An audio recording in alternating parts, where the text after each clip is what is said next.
લોકમેળા એસોસિએશનનું શું સ્ટેટસ છે અત્યારે?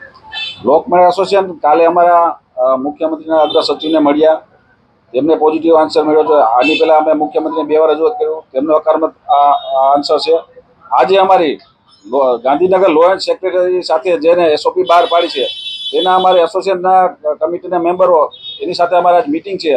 એટલે જે આ કાંઈ નિર્ણય લે, જો વહેલા નિર્ણય લે તો આ મેળાનો સુખદ અંત આવે એવી અમને આશા છે. શું માંગ છે તમારી? શું રજૂઆત છે?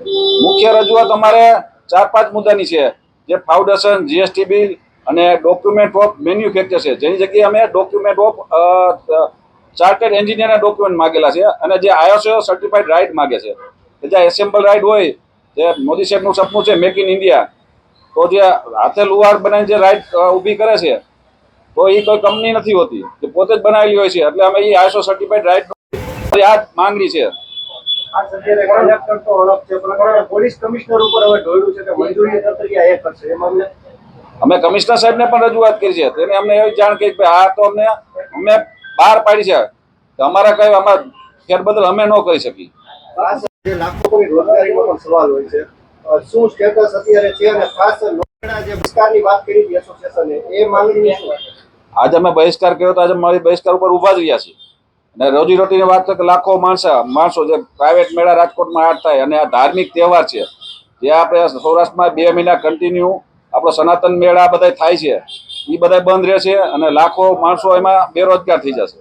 એસઓપીની જે છેલ્લી જે લાઈન છે એમાં લખેલું છે કે અંતિમ જે નિર્ણય છે તે કલેક્ટર લઈ શકે છે. શું કે અન્ય જગ્યાએ લોકમેળા થાય છે, અહીંયા જ બંધ કરવાની વાત છે.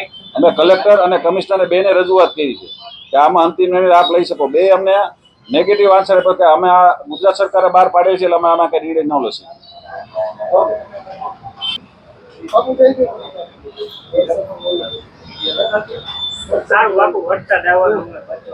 ના નથી આવવાનો, કમાવાનો ટાઈમ છે ભાઈ.